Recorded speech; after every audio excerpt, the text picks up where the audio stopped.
want to inform all of you. Just so you, those of you pretending that you haven't heard that Sunday is Father's Day. Sunday is Father's Day. You know we care about you, Dad. Please, you pretend to care. You pretend to care. Wonderful fathers. If you won't celebrate us, we'll celebrate ourselves. You know what the people in Osu say? Cannot here. What does that mean? If the people of Osu do not regard Note, Note regards himself. We will regard ourselves. Dr. Dennis Bortes joined us in the studio. He is the medical director of Health Net medical centers all across. And we're discussing prostate cancer, the unwelcome guest in your pants. That's the conversation this morning. Good morning. Thank you very much for your time. Good morning, Johnny. Good morning see to you the listeners. In high spirits, as always. Yeah. I'm enjoying the music. Thank you. I know. I knew you would enjoy it. Prostate cancer. First, let's begin from prostate. What is it? Right. Good morning to cherished listeners all over the country and across the world. Prostate is an organ in every male. Right. Ideally, every man has a prostate. And it's a small organ, a gland that is located just below your bladder. If you don't know where your bladder is, whenever you feel like you are full and you want to pass urine, that bulge in front of you or in your lower abdomen is usually your bladder, and just below it, it's the prostate gland. So the bladder actually takes a course through the prostate and then comes outside through your urethra into your male organ, and then you're able to, in quotes, wee-wee. That's right. Right. So this organ that is sitting just below the or the neck of the bladder is the prostate gland. It has other functions it plays, and it's actually when you have in the event that a man is engaged in sexual activity. All your happiness fluids that come out in your ejaculate, as we call it, about 70% of it is something that is produced by the prostate gland.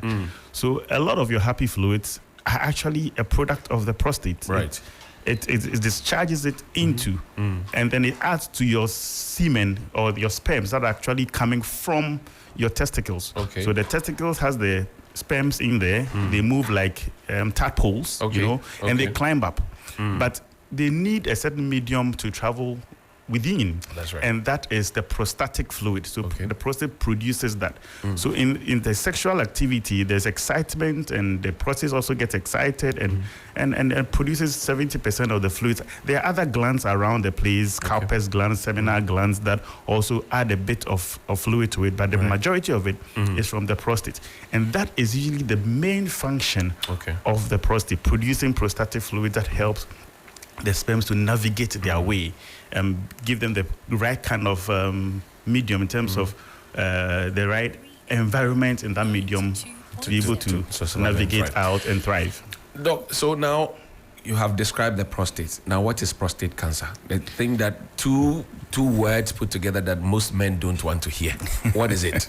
I'd say prostate cancer is like every man's nemesis, You wouldn't want to get there ever. Right. And it's scary. What we are seeing lately is quite scary.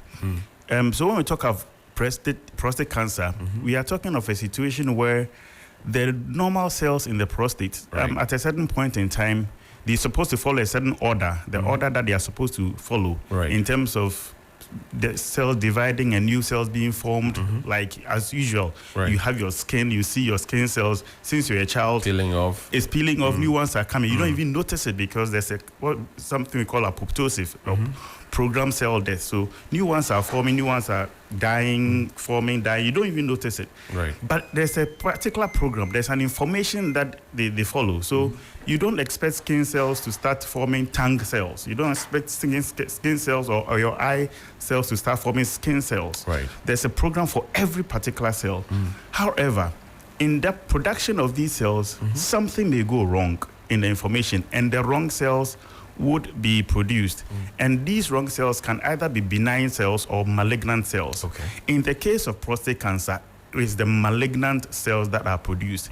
And these malignant cells would eat into the prostate eventually eat around the prostate and everything that's close to it. And these cells can even metastasize, or they move outside of the confines of the prostate to other parts of the body, including your rectum, including your bladder, including your pelvic bone and your back, your spine. Sometimes they travel as far as your liver, your brain, etc. So when a cell that goes wrong becomes that aggressive, then we call it a cancer. And you see, there's something we call Murphy's Law that says that anything that can go wrong will go wrong. So anything that can go wrong will go wrong. Right. So you have computers, Sarah, whatever will be, you know, will be. So the risk of prostate cancer, is there for every man, and it's like I give these statistics, and it's shocking that we make a lot of noise about breast cancer.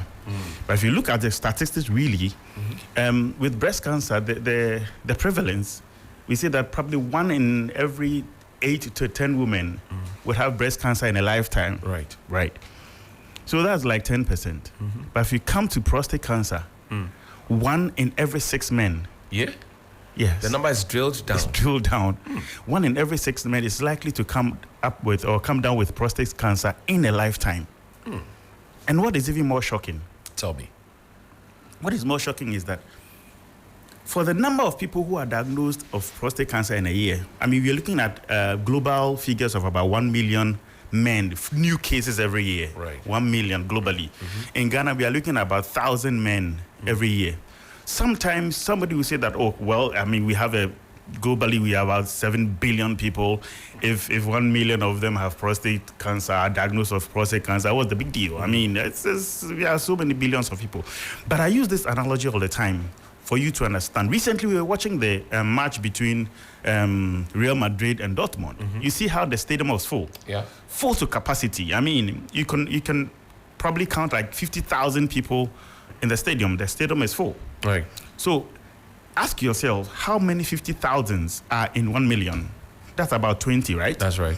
So in every year, we are having about 20 full stadia of men being diagnosed with prostate cancer. Just if that huge stadium, that's right, filled with all the fans we saw. That's right. Every year we have that quantum of 20 human of beings. them. 20 of them. Just look at the Across Santiago the world. Santiago Bernabeu. I mean, that much. And consider the fact that when it comes to deaths from prostate cancer, for men, only about 17.7% of men are alive 1 year after they have been diagnosed. Let me take it again. So if you take the whole number of people who are diagnosed a year, right, at the time of diagnosis, you expect that, I mean, women are diagnosed of breast cancer, some of them live long. But for men, when a man is diagnosed today of prostate cancer, chances that he'll be alive in a year's time is only 17%. Jesus. Yes. This is scary. It's scary. And sometimes you think this is their statistics, but let me give you a practical example. Okay. Just last year, I was informed of a young man who wasn't well. Okay. So they said, oh, Charlie, can you go and check on this guy for me? I mean, he's not been at work for a while. Right. So I went to the guy's home. I looked through his medical records. 45-year-old man. Okay. Johnny, I read the records. I'm like, prostate cancer at 45. I mean, we know that it's for men. We know that, I mean, the older you are, the greater the chances. Greater risk. But 45. And at the time he was diagnosed, and I read the history, it has already metastasized. That means that it has gone beyond control. And it started like, I felt like I was getting malaria, I was body weakness and all that kind of thing. So I started going to hospital and it was getting worse. But to stay true to this statistic, I mean, at that time, doctors will still have to do something. I mean, he was starting on chemotherapy because the thing has spread already. This time you can't just go and say you're going to do the surgery because the thing is widespread. It's gone already. Yeah. So I went to his house somewhere in September last year. He was started on chemo just a couple of weeks ago. The guy is no more. It's gone. Yes. So it speaks true to the stats, but that at the time men are diagnosed, within a year, about 85% of them die. Sometimes I think the reason is that, you see, men have to understand that your prostate is not outside like the breast of a woman. Right. That she can feel it herself. Like, oh, women, do your I feel a lump you in know, there, I feel a lump. Where yours is, you will never know. So you would have to go and check. Exactly. To know. How do people get prostate cancer? There are risk factors. We can talk of risk factors, but the real cause of it is unknown. Okay. We haven't been able to place a finger to say this is the cause of the cancer. We just know that there are genetic or DNA changes in the cells there, and then they start producing abnormal cells. I keep saying that as we sit here, we all form cancer cells all the time, some way, somehow.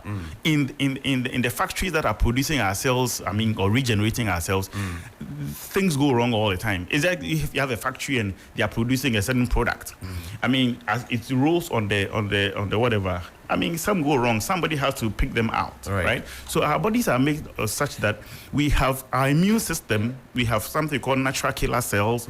We have things like tumor suppressor genes. We have tumor necrosis factors, things that can help. So when there is a problem and your immune system is not able to detect this and pull them out of the system, then they begin to they escape and begin to fester elsewhere, and then problem comes. We know it's DNA changes. That as to why, and not every man gets them. Okay. But what again do we know? What do we know? It's sometimes family history. So if you have a family where your uncle, your brother, your father, grandfather ever had anything to do with the prostate, you might as well be on the guard. You don't say that you could be next in line. Yeah, you could be next in line. You don't say that I'm so special, especially if you're a doctor. Be a doctor. No, these things they don't know. Doctors they don't know.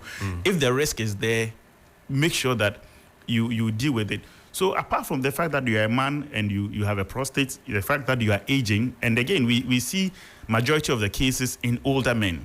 So it means that everything may be fine, but as a man you grow older and older and older, chances of your prostate giving in to the pressure of cancer is also there. Let's look at the symptoms, Doc. So you've spoken about the risk factors, but then the symptoms. How do I know that I'm closer to it or I'm far away from it? Johnny, I've developed a new mantra. When I'm talking of prostate cancer and breast cancer, what I said, the commonest symptom of prostate cancer is no symptoms. Yeah? I don't understand. Because people talk about, why would I know that I have prostate cancer? You wouldn't know. Nothing will show. Wow. And I want to make this point clear and emphatically so, that the commonest symptoms or sign, if you are looking for it, is no symptoms. Yeah. When the symptoms begin to show, it means that the thing has gone far. The thing has taken, it's in stage 2, stage 3. We can talk a minimum of 4 stages. Maybe 0, 1, 2, 3, stage 4. Stage 4 is when it has metastasized. Beyond redemption. Yeah. You are preparing to die. Yeah. So stage 1, the thing is confined to a small portion of your prostate, inside the prostate. At that point, it won't give you any urinary symptoms. At that point, it may not show blood in your urine. Okay, let me mention the symptoms, and you know why I'm saying what I'm saying. So when prostate cancer has advanced, because of the position of the prostate and prostate eating into the bladder and eating into where your urine passes, where your semen passes, you are likely to see blood in your urine. Okay. You are likely to see maybe even blood in your ejaculate. After sexual encounter, you ejaculate and there's blood in it. The prostate can eat backwards into your rectum. So maybe you are advancing in age and you are seeing that you go to defecate and then go to the loo and then there's blood in it. Not the piles one. But this one is mixed with the... But then people think that all of that is just piles. No, it's not. Cocoa, so they have to go in cocoa medicine. That is where I keep saying that when I hear things on the those things are very dangerous because we don't treat symptoms just like that, but you have to investigate and find out that mojana every wijana mobano is from prostate cancer, is from this, is from piles, is from this, is from that. Right. It's essentially that. So these are some of the symptoms. Sometimes low back pain. Because cancer can enter your bones, you can have low back pain. Right. It can move upwards into any other part of your body. But what men should also think about is the fact that when you have beginning to have frequency of urination, sometimes you may be having frequency of urination. You go to sleep at night, you wake up several times. There may be an issue with your prostate. Right. It may be just prostate enlargement, or it may also be cancer. Right. There are two things. Basically, there are three things. Prostatitis, that's inflammation of the prostate, and then we have the enlargement of the prostate, and then the cancer itself. Right. None of these three metamorphosis into each other, into the other one. So you could have enlargement, and it may not necessarily be cancerous. That's right. Okay. And there can be enlargement but no cancer. Okay. There can also be cancer but no enlargement. Okay. So my prostate is not enlarged. Doesn't mean that cancer cannot form. Cancer is not enlargement. Right. You get it? Right. Cancer is not necessarily enlargement. Enlargement can also be there, and that's where you are unable to pass urine, and they have to put catheter to drain out your bladder, etc. So if we are waiting for a man to start seeing these symptoms, then the cancer has advanced. So firstly, know that there is no symptoms. So if you want to prevent it, then therefore you have to make that voluntary effort or that drive that let me look out for it. Family history, you've spoken about it. You've spoken about the age, but can we look at also lifestyle, what you eat, how you eat, what you do? Can it bring you that trouble of prostate cancer? Yeah. What we eat is what we are. So it's important. We always say as doctors that we should be mindful of what is going inside of you, especially for a lot of these cancers and these chronic lifestyle diseases. So much consumption of fatty foods and meat play a key role. Right. Not that they cause the cancer itself, but they create a very nice environment for these things to fester. A lot of meat creates a very acidic system in your body, and the cancer cells love the acidic environment, and it will make them thrive. So if you are eating plant-based foods more, you're having leafy things, you have tomatoes, you have grapes, and those are very helpful. And in all these, especially if you look at tomatoes is very healthy for the prostate. So I keep telling the women on Father's Day, make sure that your husband is chewing some raw tomatoes. Or give him tomato juice to drink. At least it's for nothing at all.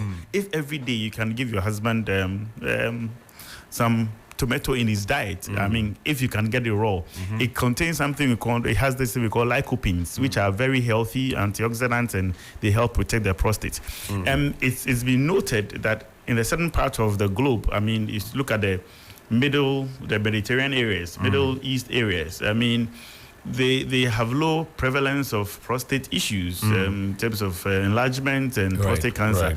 And so there's something called the Mediterranean diet. And if you see the Mediterranean diet, tomato is featured prominently. Every meal has tomato. Tomato, and it's a lot of greens and a lot of red. If you lose guard and they give you chocolate crack, they can add tomato to it. Doc, somebody said that if you have a conversation about men or with men and you don't talk about sexual related stuff, like erectile dysfunction and relationship to prostate, they won't take the conversation serious.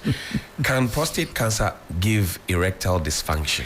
Yeah, so or impotence, if you will. So once you also notice that you are not too old and yet your erection is having problems, then you may have to check on your prostate as well, because prostate problems also come with erectile problems. Don't go and blame it on other things. Right. It's likely it's not the work of the devil. No. It might be that your prostate is suffering. And treatment. So treatment depends on when you are diagnosed. As I said. Well, how do you get diagnosed, first of all? Right. So to get diagnosed, there are a few things we recommend that men do. And take that initiative. It's that self-drive that every year, from a certain age onwards, 40 years onwards, I've given you one of the example of a 45-year-old person or less, it's gone. So from age of 40 onwards, do well to do your PSA. Okay. Prostate specific antigen. Okay. PSA. Now, it's an antigen that the prostate releases into your blood, into your system. Okay. So sometimes, and let me make this clear to men. When you are going to do a prostate specific antigen test, please try and go minimum 3 days dry. Okay. Off. You know what I mean? You know, bedroom activities. Bedroom activities, okay. Yeah. No ejaculation 3 days before. Because when you ejaculate last night and then today you go and do a PSA, it will be high because or it will be elevated because the prostate has been excited in the activity. So it might give you a false positive result. So it's something you plan ahead of, and then you say that, okay, for 3 days, I'm going to stay away. Off, and then recently I was talking to a young man, and I was like, Charlie, Sunny, 3 days or 4 days, Kaya ni forget ye. You know what he said? No. Quiet dog, about why? Oh my I God. said, no more. You can't go 3 days. So men should try and do at least sexually starve themselves for 3 days. So, for example, if you have a test on Sunday, maybe Friday or Thursday, Friday, Saturday. Yes, don't go near no ejaculation, no sexual excitement or stimulation for that matter, because it excites the prostate. But if it does happen, will it affect anything at all? Well, so if you get your result, then you have to juxtapose that against your activity. Right. So then you would have to do another one where you have actually obeyed all the rules. Abstain for 3 days. For 3 days. Okay. And then get it done. So apart from the prostate specific antigen, which when it is markedly elevated, it will raise eyebrows. Like, let's check for further things. So your doctor will do what we call a direct rectal examination, DRE, where you wear a glove and actually palpate the prostate. You know, the prostate can be approached only from the rectum. So he'll wear a glove, and then do what? Gel, and then fix the finger in the rectal area. That is where you can palpate through your anus. You mean? Yes. Okay. And then palpate it, and is trained to feel whether the surface is rough, the consistency, or whether it's too hard or whatever. How the it feels. doctor will finger you. Is that what you're saying? This is not fingering. It's not fingering. But a finger will have to go through. So your dig it. Dig it. So the index finger will put there, and then that from there other things can be done, which includes. See the way Abiam is looking at you. Which includes a biopsy. They will take tissue from the prostate itself. Okay. Sometimes the doctor will request for a scan, ultrasound scan of the prostate. Depending on what they are looking for, we'll be investigating it further before we come to the final diagnosis. But ultimately, it is the biopsy, taking the tissue in the prostate itself and having it examined in the pathology lab, and that will say that the person has cancer in the stage 1, stage 2, stage 3, stage 4. And when that is established, then the treatment protocol is then established or instituted for the patient, depending. Now, what options are there if you are diagnosed either with enlargement, you have prostate cancer, you have inflammation of the inflammation of the. What options are available to you? So with the inflammation, is like sometimes usually infections do cause the bacterial infections mostly or viral. Sexually transmitted infections can cause prostatitis. So that one, there are antibiotics and antiviral medications that can just do the trick. But when it's enlargement, we have something. First, we have what we call watchful waiting. Not every enlargement gives clinical problems. So, I mean, as we grow, your muscles went like this, right? They are growing. They are growing. So the prostate will naturally, from the age of when your testosterone starts working and you are getting erections, everything grows up. I tell the men that when your John Thomas gets bigger, you are happy. So when it's getting bigger, know that the prostate is also growing. Coefficient. You know? So it grows a bit, but mostly it doesn't give problems. But when it begins to give you problems, like you're having frequency of urination, you want to urinate, and so like there's an urgency on you in the night, you are waking up so many times, you urinate, or you go to, you are in a hurry to go and urinate, you get there, and then you get there, and then H1 calculation. I mean, we call that hesitancy. You're hesitating. All these symptoms will tell you that now the enlargement has become clinically significant, and at that point, there are medications that you'll be giving to help to shrink the prostate so that you can have a free course to urinate. However, if medications still do not work, then there are surgical means to remove the prostate. Some are radical prostatectomies, or some we call transurethral resection of the prostate, can be done for you to remove the prostate, and then at least you can have your free course urinate. So that is for enlargement. So medications and surgery. When it comes to the cancer too, yes, so depending on what stage you are, maybe surgery can be recommended. If it's early stages, Charlie, let's remove this thing quickly. Yeah. Because whatever happens, even if we put you on medication, it will still come back. And there are people that when they are diagnosed, at the time they are diagnosed, bits of it have entered their lymph nodes or their bloodstream and it's traveled elsewhere, just waiting for the time to trigger. So they may remove the prostate for you and still put you on chemotherapy, so that if there are any dissident cells out there, they can deal with them. And then also there is the third thing we call radiotherapy, where the radiations, depending when it's so widespread, sometimes you'll be giving a body radiation or specific to the site where it is. So that is treatment modalities for. Doc, we'll wrap up. Happy Father's Day to you in advance. Sunday is Father's Day. If they would celebrate us, we'll celebrate ourselves. Yeah, we will. You know the lizard. The lizard says that when it falls from the Iroku tree, if nobody will praise me, I'll praise myself. So it knocks his head. Okay, done well.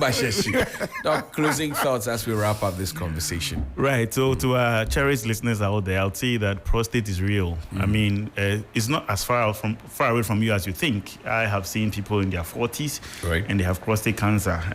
Usually, we think that it's in the 60s and 70s. Yes, majority are there, but it can happen to anyone. So for you, don't ever wait to say that I want to see urine or blood in my urine or blood in my semen, back pain, or I feel frequency of urination and all these symptoms that we have talked about before you go and test. It's about prevention. The reason why we celebrate Father's Day or Prostate Cancer Month, Breast Cancer Month is really about preventing, because the time these things are diagnosed, sometimes it's too late.